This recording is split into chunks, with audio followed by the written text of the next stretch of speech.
ओम शांति। सबके चेहरे खिल गए हैं, है ना दीदी को देखकर। हमारा परम सौभाग्य है जो 2 बार आपको क्लास मिला, दीदी का मुरली क्लास भी मिला और अभी बट्ठी का क्लास भी आप सबको मिलेगा। तो दीदी का बहुत बहुत बहुत है ना स्वागत करते हैं।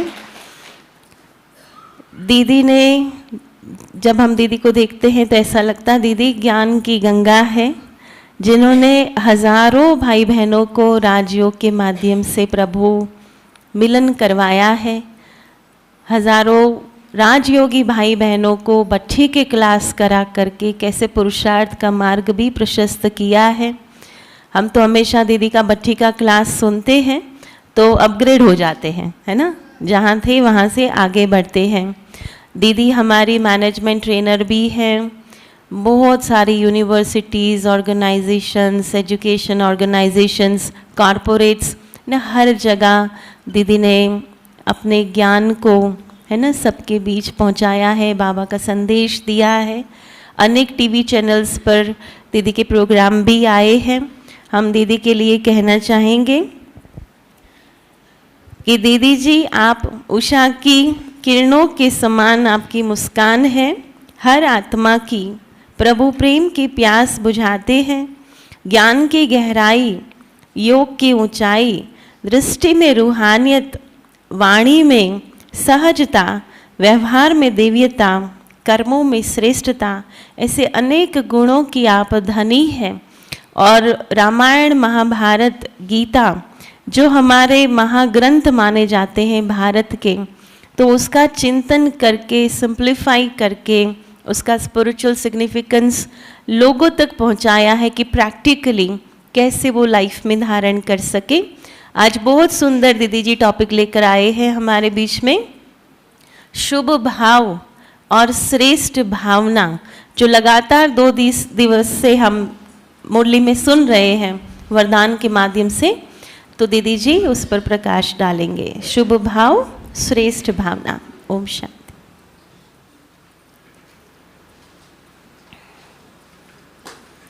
ओम शांति, ओम शांति, ओम शांति।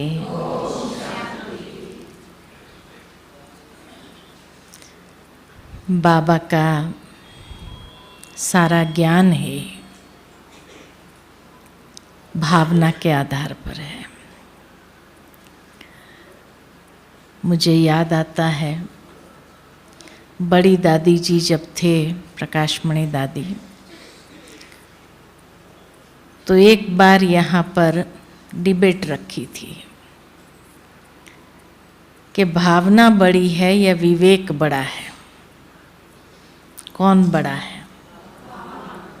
विवेक बड़ा नहीं है, क्योंकि हमारा ज्ञान जो है वो बुद्धि से समझने का है।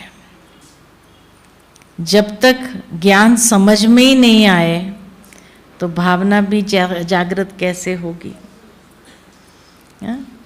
ज्ञान समझना है, उसके लिए विवेक को तो यूज करना पड़ेगा। तो विवेक बड़ा या भावना बड़ी? ज्ञान को समझने के लिए, सृष्टि के आदि मध्य अंत को समझने के लिए, आत्मा को यथार्थ रीति समझने के लिए, परमात्मा को यथार्थ रीति समझने के लिए, सूक्ष्म वतन क्या है, परम धाम क्या है, इन सब गहराई की बातें जो ये आँखों से देखी नहीं जाती है, उसको समझने की बुद्धि बाबा ने हम बच्चों को दी। तो उसके लिए विवेक बहुत ज़रूरी है। अगर विवेक नहीं है जिस व्यक्ति के अंदर, वो कहेंगे आपकी बातें हमारी समझ में नहीं आती है। और दूसरी ओर जो है, बाबा को याद करना है, बाबा से प्रीत जोड़नी है, तो उसके लिए तो दिल चाहिए। दिल माना भावना। तो इसीलिए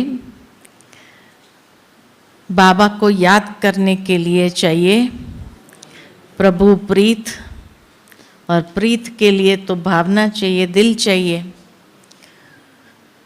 तो दोनों में बड़ा कौन है? भावना बड़ी कहेंगे या विवेक बड़ा कहेंगे?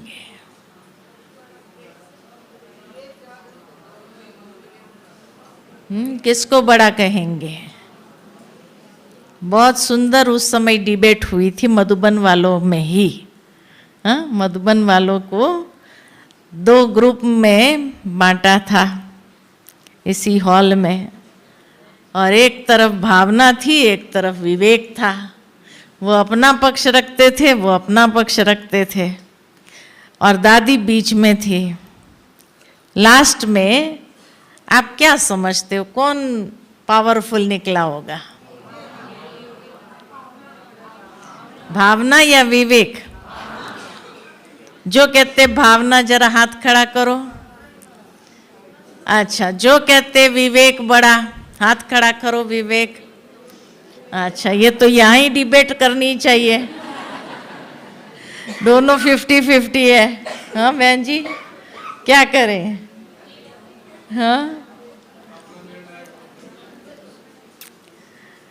बहुत सुंदर डिबेट रही।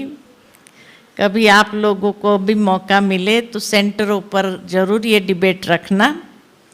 हम तो आज सार रूप में ले आएंगे आपको, क्योंकि हाँ वही तो बता रही हूँ। कंक्लूजन ये निकला कि दोनों का बैलेंस चाहिए। दादी ने कहा दोनों का बैलेंस चाहिए। बिना विवेक के अगर खाली भावना होगी तो अंधश्रद्धा हो जाएगी, और अगर भावना शून्य है और खाली विवेक है तो व्यक्ति को ज्ञान का अहंकार आ जाएगा, है ना? ज्ञान का अहंकार। कई बार दुनिया में लोगों को देखते हैं जहाँ भावना नहीं है उनके पास में, और खाली विवेक यूज करते हैं। इंटेलिजेंट जरूर है वो, और इंटेलिजेंट होने कारण वो दूसरे को तुच्छ समझने लगते हैं, और जहाँ तुच्छ समझते हैं तो वहाँ उनका अहंकार बढ़ जाता है। तो भावना विहीन विवेक अगर है तो वो अंधा हो जाएगा। भावना विहीन विवेक अगर होगा खाली तो वह अंधा किसमें? अहंकार में अंधा हो जाएगा। दूसरे उसको दिखाई नहीं पड़ेंगे, है ना? दूसरों की भावनाओं को वो ठोकर मारते चलेंगे। और अगर विवेक नहीं है, खाली भावना है, तो अंधश्रद्धा हो जाएगी। इसीलिए शास्त्र में भी कितनी अच्छी बातें बताई है रामायण के अंदर, कि श्री राम का जो पात्र बताया कि उसने भी गुरुकुल में जाकर के अपने विवेक को पॉलिश किया। हाँ, रोज ज्ञान की बातें सुन सुन करके अपने विवेक को क्या किया? पॉलिश किया, शार्पन किया, हाँ, तराशा। और फिर जब वो जंगल में भी गया तो शबरी जैसे के भी भावना को ठोकर नहीं मारी, उसके झूठे बैर भी खाए। तो दोनों हो गया ना, भावना और विवेक दोनों का बैलेंस जीवन में चाहिए।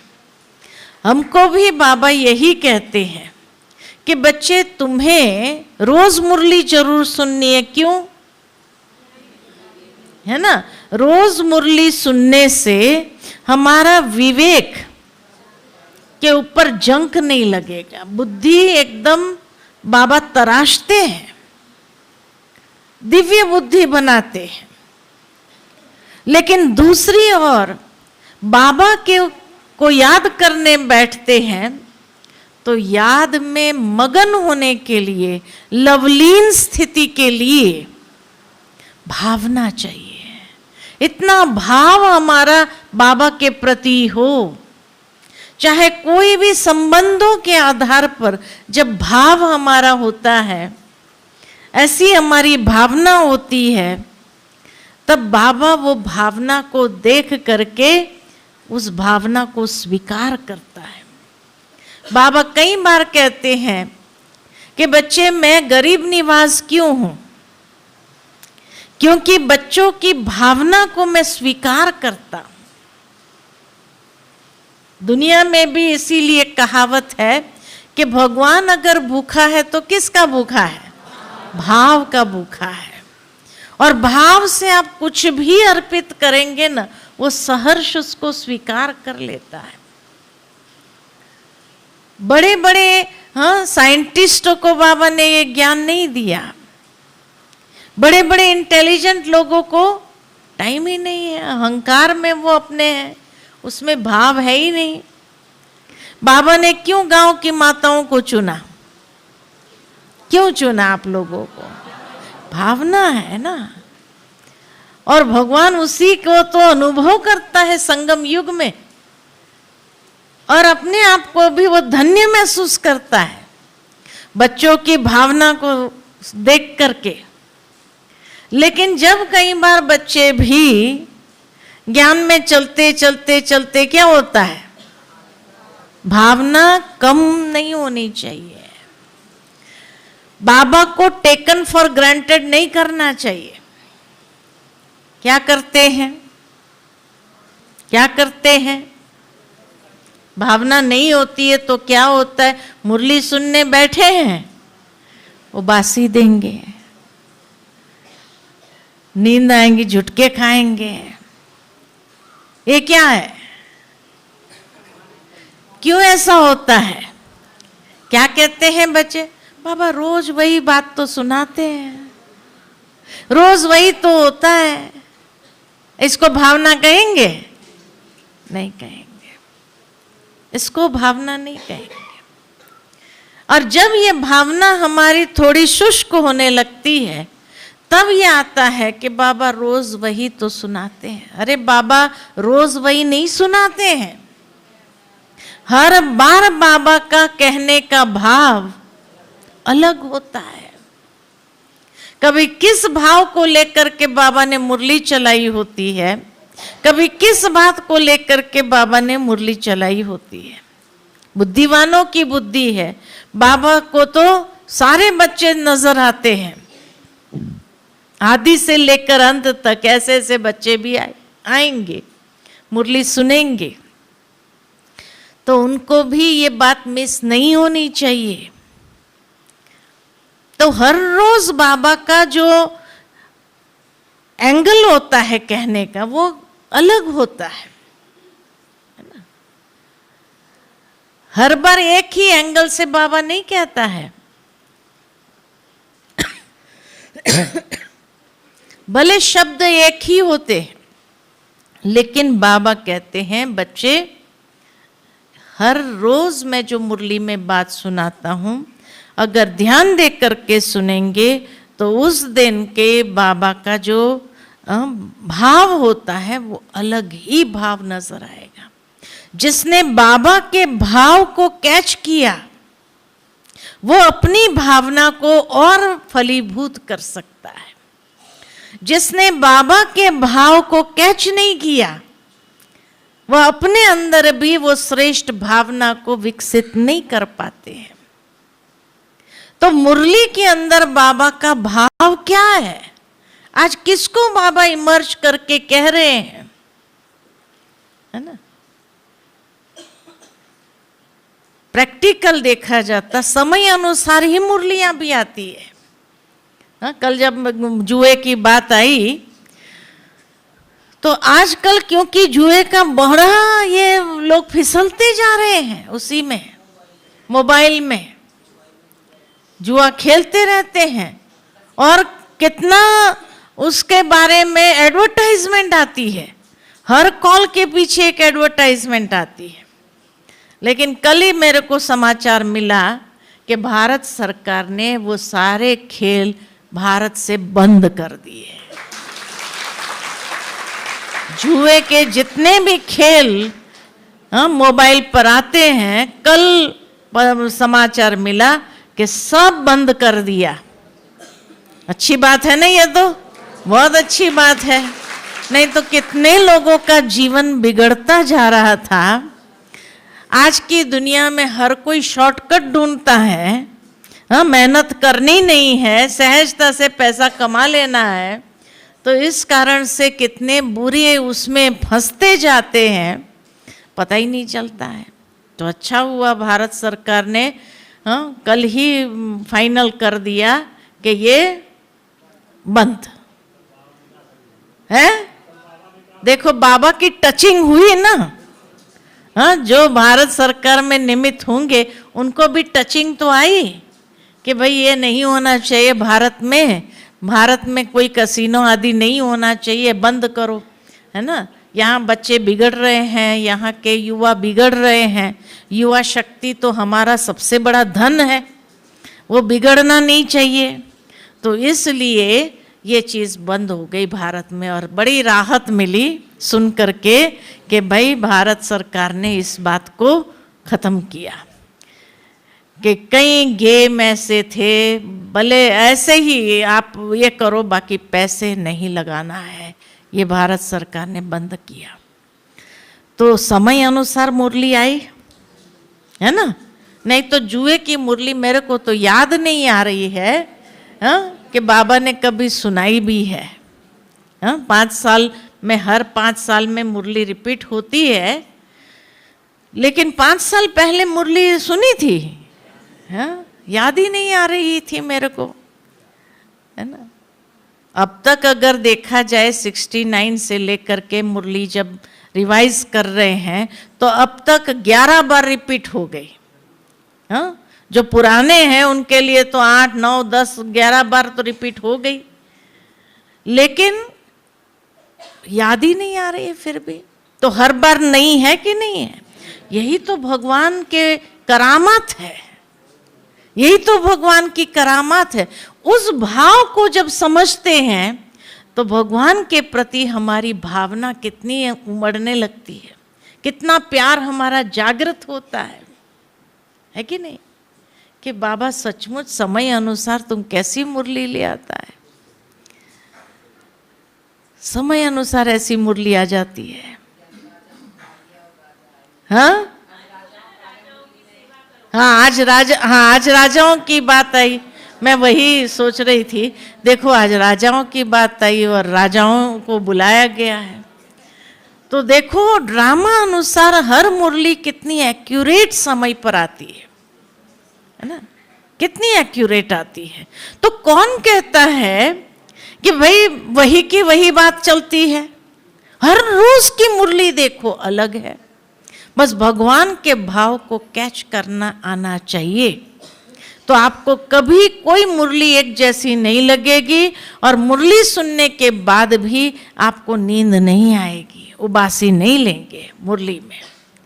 क्योंकि अगर मुरली में उबासी आई, नींद झुटके मार रहे हैं, तो ये तो भगवान का भी तो अपमान है, उसके महावाक्य का भी तो अपमान कहेंगे या नहीं कहेंगे?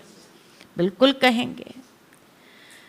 इसलिए भावना और विवेक, ज्ञान को समझने के लिए हमारा विवेक जागृत रखो कि आज कौन सी नई बात बाबा की मिल रही है, और बाबा को याद करने बैठो तो बाबा को खूब भावना के आधार से याद करो। अच्छा, दुनिया में क्या, गीता में ये भी कहा गया है कि बिना ज्ञान के ध्यान नहीं है। योग जो है बिना ज्ञान के ध्यान नहीं है, ज्ञान से ही ध्यान है। भावना को अगर जागृत रखना है तो रोज की मुरली जितना सुनेंगे उतना रोज के संकल्प हमारे जो है शुद्ध होते जाएंगे। क्योंकि शुभ भावना हमारी तभी विकसित होगी जब शुभ संकल्प होगा। भावना का आधार क्या है, बीज क्या है, संकल्प है। और संकल्प के लिए ही तो बाबा ने हमें मुरली का खजाना दिया है। हमारे संकल्पों में शुद्धि आती जाए, शुभ बनते जाए, तो शुभ संकल्प, शुद्ध संकल्प स्वचिंतन, शुभ चिंतन, ये चारों बात के ऊपर बाबा की एक अव्यक्त मुरली मुझे याद आती है, जिसमें बाबा ने बहुत सुंदर ये सुनाया था कि बच्चे, ये ज्ञान का खजाना जो है हमारे संकल्पों को शुद्ध भी करता है और हमारे संकल्पों में शुभ भी भरता है। शुभ और शुद्ध संकल्प, स्वचिंतन हमारा हो, दूसरे के प्रति शुभ चिंतन हो हमारा, उसके लिए ही तो बाबा ने खजाना दिया है ज्ञान का। तभी हमारे जीवन के अंदर क्या होगा, लाभ मिलता जाएगा, लाभ मिलेगा कि नहीं। इसीलिए दुनिया के अंदर देखो, गणेश जी के दिन चल रहे हैं ना, गणेश जी के 2 बच्चे थे, कौन से? गणेश जी के 2 बच्चे कौन से थे? शुभ और लाभ, शुभ और लाभ। तो शुभ और लाभ, लाभ कब मिलेगा? शुभ सोचते रहो और शुभ सोचते हुए भला करते चलो। लाभ का उल्टा करो, लाभ, भला। सुना? लाभ का उल्टा करो, भला।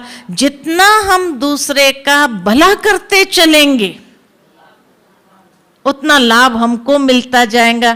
कौन सा लाभ मिलेगा? हमारे जमा के खाते बढ़ते जाएंगे, हमारे जमा के खाते बढ़ते जाएंगे। कौन से खाते बाबा ने बताए संडे की मुरली में? 3 खाते बताए ना।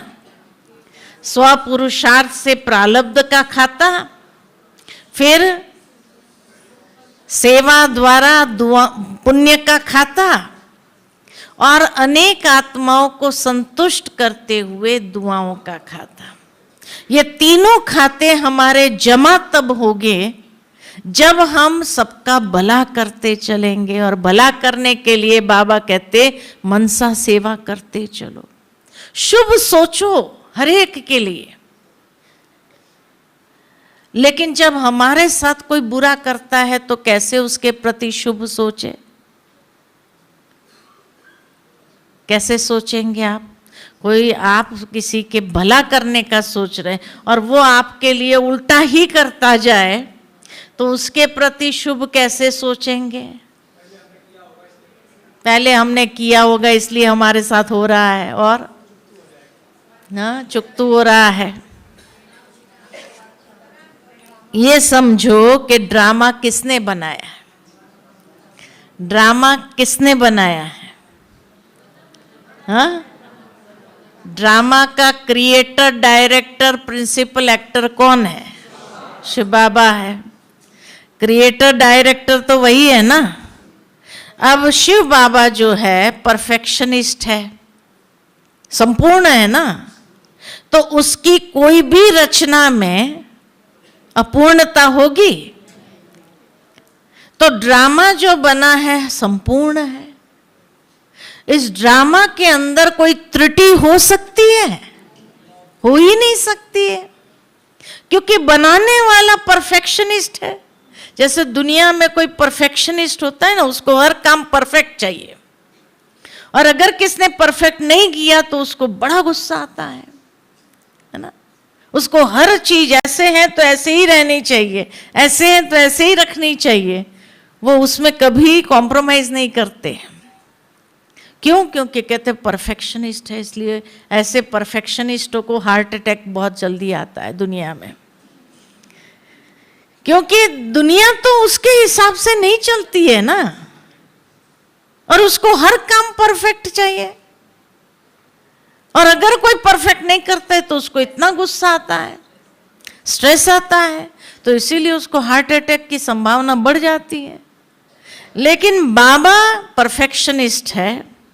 उसने जो ड्रामा बनाया इतना परफेक्ट है, एक्यूरेट और परफेक्ट है कि उसमें कोई त्रुटि हो ही नहीं सकती है।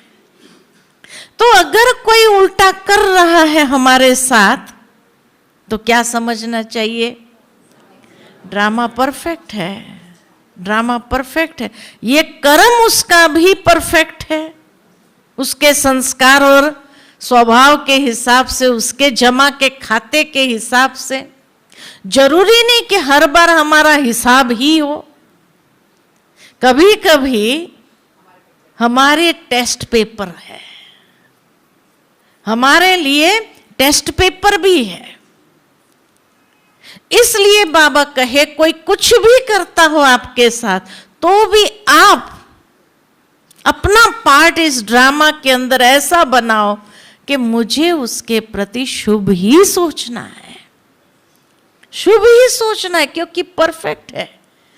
अगर हम कहें ये ठीक नहीं है, ऐसा नहीं करना चाहिए, तो हम किसको दोष दे रहे हैं?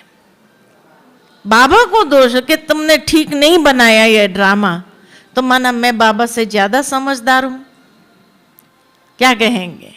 बाबा में गलतियां निकालना, त्रुटियां निकालना, ड्रामा में त्रुटियां निकालना, तो क्या कहेंगे? ये हमारी पराकाष्ठा की, ज्ञान के पराकाष्ठा की कमी है, ड्रामा के ज्ञान को समझने की पराकाष्ठा की कमी है। इसीलिए हम कह रहे हैं, माना अल्पज्ञ बुद्धि हम है, तब हम कहते हैं ड्रामा में ऐसा क्यों हो रहा है, ये तो नहीं होना चाहिए, माना मैं ज्यादा समझदार हो गई। और जब ये सोचना शुरू करते हैं तो व्यर्थ चलेगा, नेगेटिव भी चलेगा किसी के लिए, तो शुभ चिंतन समाप्त हो गया। शुभ चिंतन ही जब समाप्त हो गया तो शुभ भाव और भावना कैसे रखेंगे आप किसी के प्रति? और जब शुभ और शुभ भावना है ही नहीं, न भाव है न भावना है, तो मेरा योग लगेगा नहीं। तो मेरी बाबा के साथ की प्रीत में क्या हो गया? त्रुटि आ गई। योग लगेगा नहीं, योग लगेगा नहीं तो नींद आएगी, ये स्वाभाविक है ना? बाबा की संडे की, आने वाले संडे की कल की मुरली में पढ़ रही थी, बाबा ने बहुत अच्छी बात कही है उसके अंदर। बाबा ने कहा संगम का हिसाब समझो। संगम का हिसाब क्या है? एक का पदम गुना। आप कोई भी अच्छा कर्म करेंगे तो एक का पदम गुना प्राप्ति है ना? लेकिन बाबा ने कहा इतना ही नहीं, आधा सेंटेंस याद रखते हैं। ये भी सोचो कि अगर एक बुरा किया तो पदम लॉस भी है कि नहीं है? तो बच्चे भूल जाते हैं। एक का पदम जमा होता है ये याद रखते हैं, लेकिन एक का पदम माइनस भी होता है ये याद नहीं रखते, गंवाते भी है। अब आप दिन भर में सोचो, ज्यादा हमारे कर्म शुभ कर्म हो रहे हैं या व्यर्थ और साधारण ज्यादा है? क्या ज्यादा है? हाँ, ज्यादा कौन से हो रहे हैं? शुभ, शुद्ध, सकारात्मक या नेगेटिव, व्यर्थ, साधारण? कौन से हो रहे हैं ज्यादा? नेगेटिव, व्यर्थ, साधारण हो रहे हैं। तो ज्यादा हमारा सारे दिन के अंदर जमा होता है या माइनस होता है? तो घाटे में चल रहे हैं या फायदे में चल रहे हैं? हाँ? हिसाब लगाते जाओ। अगर घाटे में चल रहे हैं ज्यादा हमारे, इसीलिए मैं रियलाइजेशन है ये एक प्रकार से। अगर रियलाइजेशन ये होता है कि सारे दिन में ज्यादा शुभ के बजाय, सकारात्मकता के बजाय नेगेटिव, व्यर्थ और साधारण ज्यादा है, तो माइनस ज्यादा चल रहा है, प्लस ज्यादा हो रहा है। एक का पदम गुना जमा हो रहा है या एक का पदम गुना माइनस हो रहा है? क्या कहेंगे? माइनस ज्यादा हो रहा है। अगर माइनस ज्यादा हो रहे हैं तो हम घाटे में चल रहे हैं, फायदे में चल रहे हैं?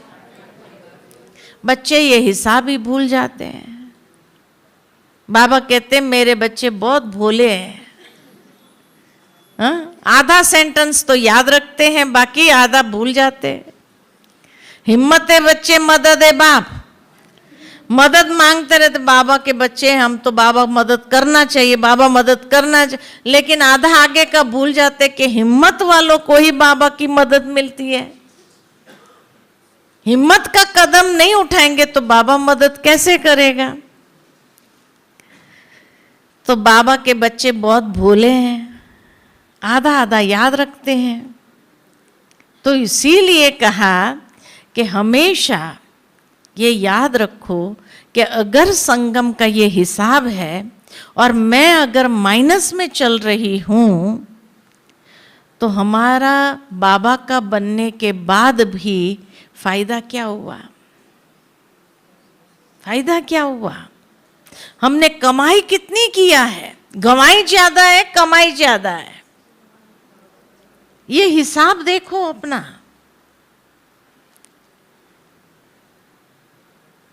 छोटी छोटी बातों में अभी तक भी गुस्सा आता है, चिड़चिड़ापन आता है, झूठ बोलते हैं, हाँ कुछ ना कुछ छोटे छोटे, ये छोटे छोटे भी चलते हैं। एक का पदम गुना माइनस,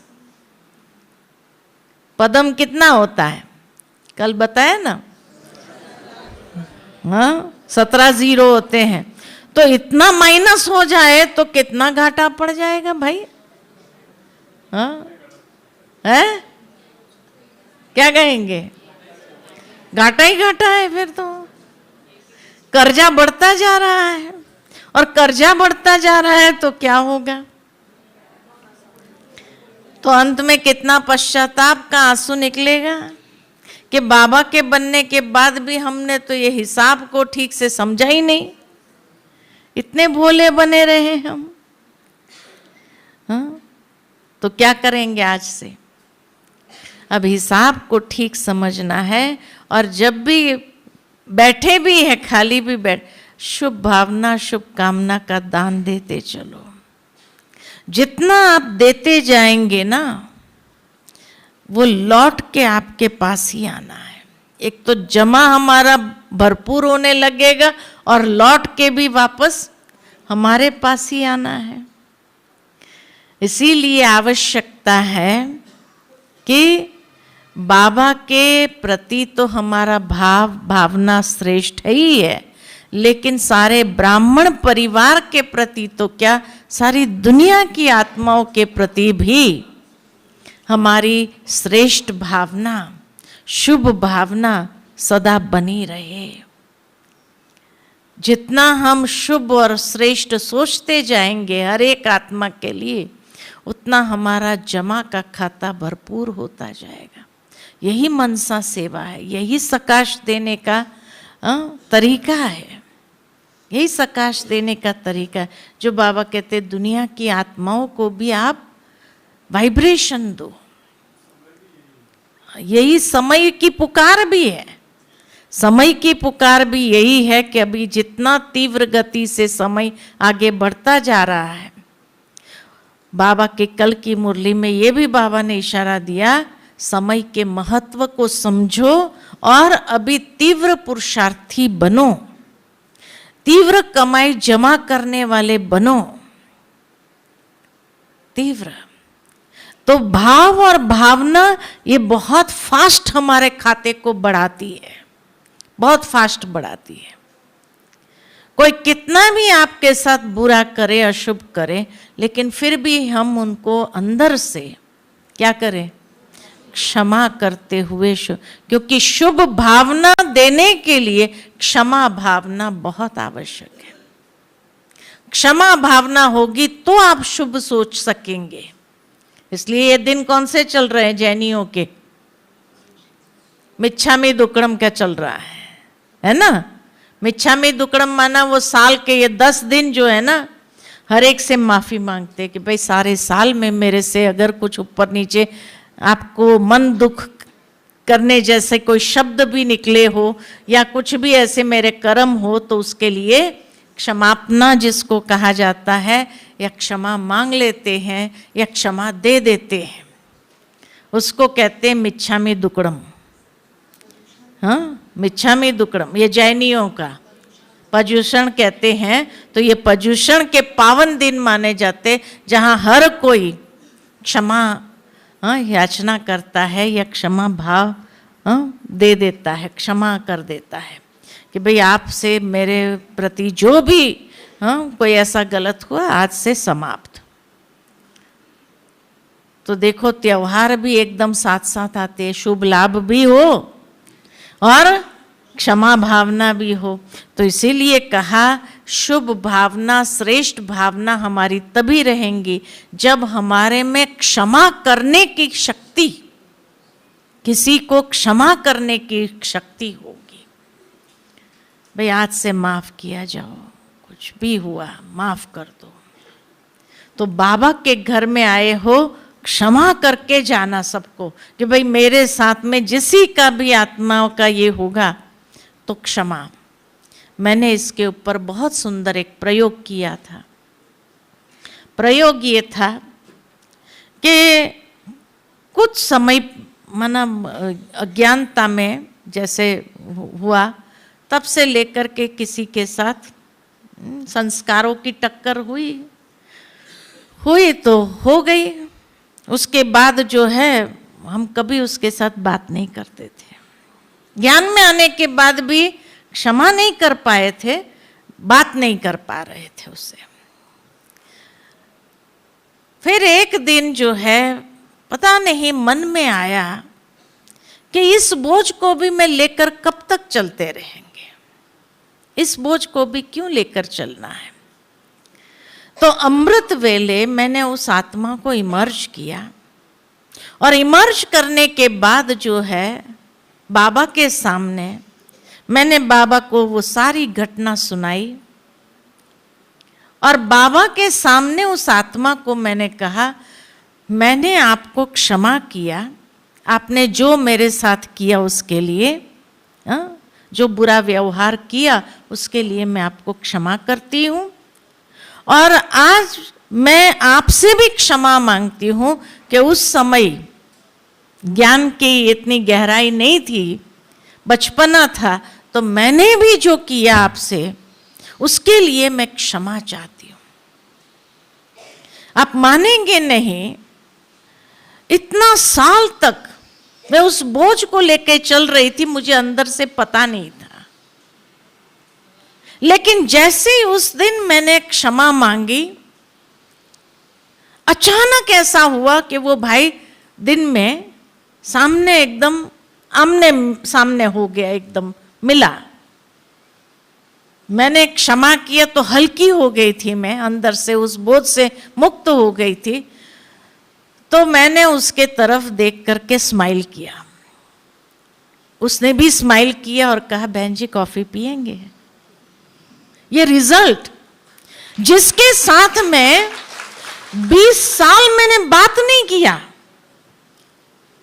है ना, 20 साल मैंने बात नहीं किया, लेकिन जैसे ही उस दिन मेरे अंदर ये भाव जागृत हुआ कि नहीं, ये भी एक बोझ मैं क्यों अपने मन में आज प्रयोग करते हैं। अमृत वेले बाबा के सामने सच्चे दिल से उस आत्मा से मैंने क्षमा मांगी, उसको क्षमा किया और आज के बाद हमारा हिसाब पूरा हुआ। ये जैसे ही बाबा के सामने ये बात कि आज से मेरा इसके साथ जो हिसाब था वो पूरा हो गया। और उसी दिन अनुभव बाबा कराता है कि देखो तुमने सच्चे दिल से क्षमा मांगी, उसका रिजल्ट देखो। तो रिजल्ट महसूस हुआ। अभी उस बात को भी 10 साल हो गया, 10-12 साल हो गया, लेकिन मैं कहने लगती कि बचपन में जो हुआ था उसको लेकर मैं चल रही थी। और फिर वो मेरे को कहते कि बहन जी कॉफ़ी पिएंगे। मैंने कहा जरूर पिएंगे, है ना। कॉफ़ी पिया और कॉफ़ी पीने के बाद मैंने उसको कहा बहुत अच्छी कॉफ़ी बनी थी आप। आज तक इतना प्यार से वो बात करते। मैं सोचा कि ये मैंने पहले प्रयोग क्यों नहीं किया। मेरे मन में आया कि इतना सरल है अगर जो। उसके बाद मैंने याद किया बचपन से लेकर के कब कब किसके साथ मनमुटाव हुआ, कैसे मन, उन सब आत्माओं को इमर्ज किया। दूसरे दिन अमृत वेले, एक एक दिन अमृत वेले इमर्ज करती गई। बाबा के सामने सारी बात रखती गई और बाबा के सामने उस आत्मा को मैं क्षमा करती गई। आप मानेंगे नहीं, मेरा मन इतना हल्का हो गया। उसके बाद ये प्रयोग करके देखो, शुभ भाव और शुभ भावना, श्रेष्ठ भावना कैसे काम करती है। लेकिन हाँ, उसके बाद कोई भी व्यर्थ नहीं चलाना। टेस्ट पेपर तो आएगा, टेस्ट पेपर जरूर आएगा, है ना। लेकिन जैसे कि वो आत्मा, वो भी हल्के हो जाते, हम भी हल्के हो जाते। बस हिसाब था, कोई जन्मों का हिसाब होगा, चलो पूरा हो गया। उस बात को मन में रखो भी नहीं। हर आत्मा के प्रति शुभ भावना प्रवाहित करते चलो, तो आप प्रैक्टिकल अनुभव करेंगे कितना सुंदर आपको इसका रिटर्न मिलता है। और मन कितना एकदम हल्का हो जाता है, बोझ ही जैसे खत्म हो गया, ऐसा महसूस होता है। इसलिए बाबा कहते हैं, बच्चे ये सीजन है दुआएं देने की, दुआएं लेने की। आप दुआ देना चालू करो, वो भी आपके प्रति दुआ देना चालू करेंगे। जब मैंने ये अनुभव सुनाया तो एक भाई ने भी इसमें से प्रेरणा लेकर प्रयोग किया और उसने बाद में मेरे को आकर के अनुभव सुनाया। और क्या अनुभव सुनाया कि उसके किसी के साथ दुश्मनी हो गई थी। दुश्मनी हो गई तो उसने कहा, मैं उस बात से पीड़ित तो बहुत था, क्योंकि वो व्यक्ति मुझे ब्लैकमेल करता था।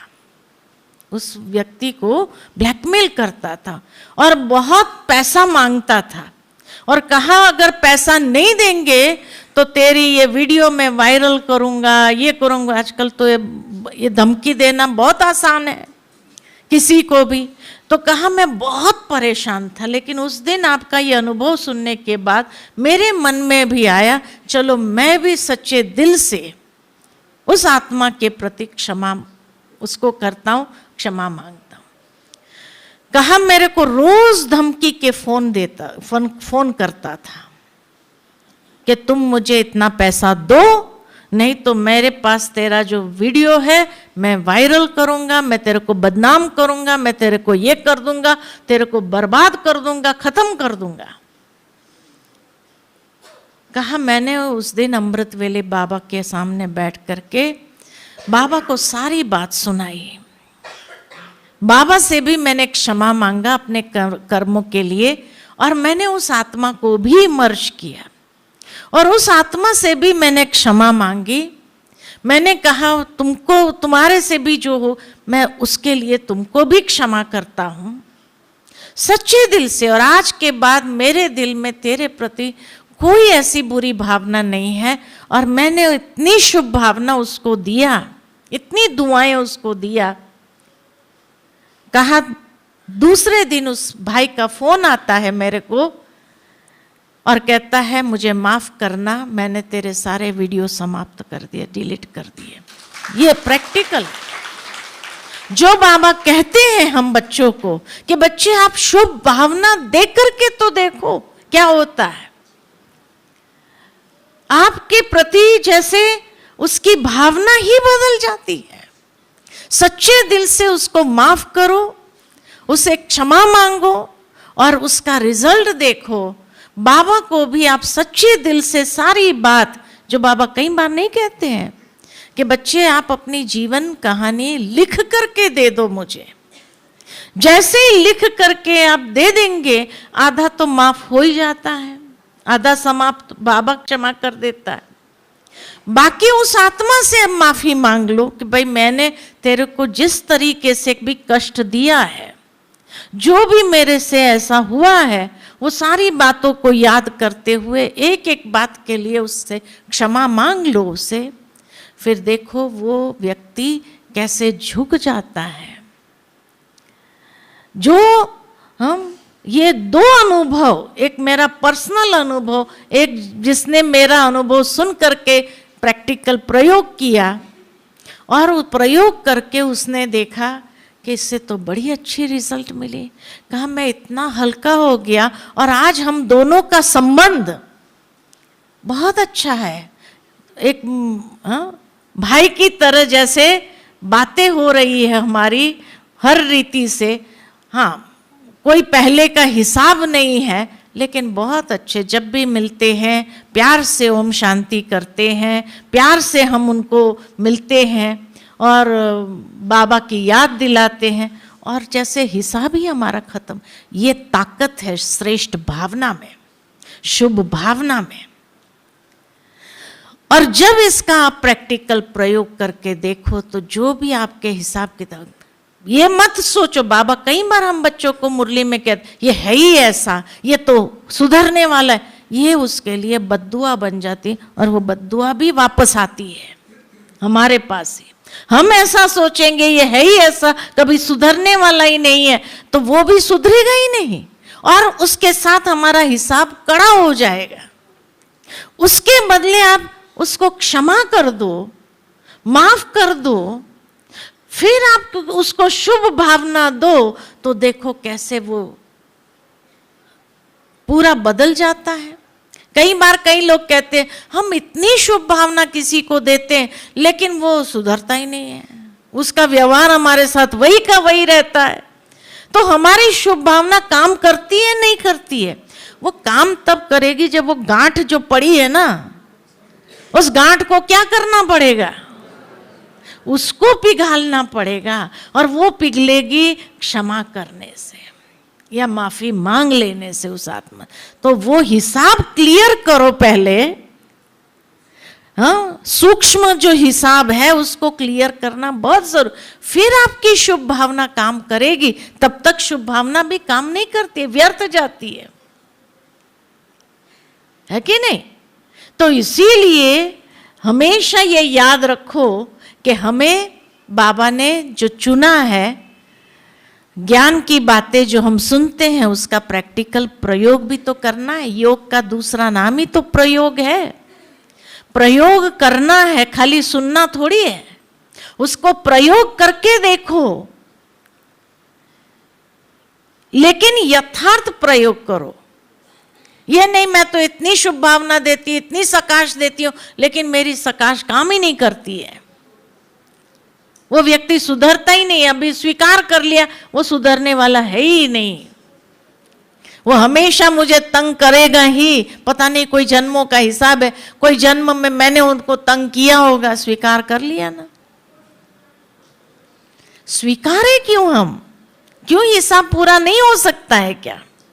हो सकता है, लेकिन विधि से करो। जो गांठ पड़ी है उस गांठ को पहले समय थोड़ा लगे भी, अगर उसको पिघालो लगातार। जैसे बाबा कई बार कहते हैं कि जब आप बाबा के सामने कहते हो शुक्रिया बाबा शुक्रिया, अरे प्रकृति के लिए भी जब कहते हैं शुक्रिया तो वो भी अपना असर दिखाती है।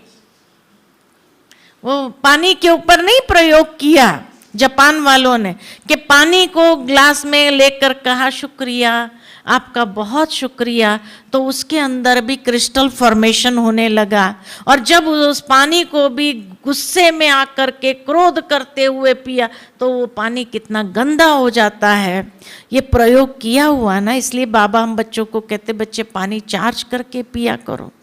तो अगर प्रकृति के ऊपर उसका असर करता है तो इंसानों पर नहीं करेगा? करेगा ही ना। अगर यौगिक खेती वाले जो है जमीन के ऊपर उसका प्रयोग कर रहे हैं और रिजल्ट मिल रहा है, बीज के ऊपर प्रयोग कर रहे हैं उसका रिजल्ट मिल रहा है, तो आत्माओं के ऊपर प्रयोग करने पर नहीं मिलेगा क्या? जरूर मिलेगा। लेकिन जैसे कहा कि आप उस आत्मा को इमर्ज करके पहले अपनी जो गलतियां हैं इस जन्म की, उसको सामने लाकर एक एक गलती के लिए क्षमा करते जाओ, माफ करते जाओ। खुद क्षमा मांगो और उसको माफ करो कि तेरी गलतियों के लिए मैं तुझे भी माफ करती हूँ। बड़ी दिल रखो बाबा के बच्चे, और माफ करने के बाद आप शुभ भावना देना चालू करो।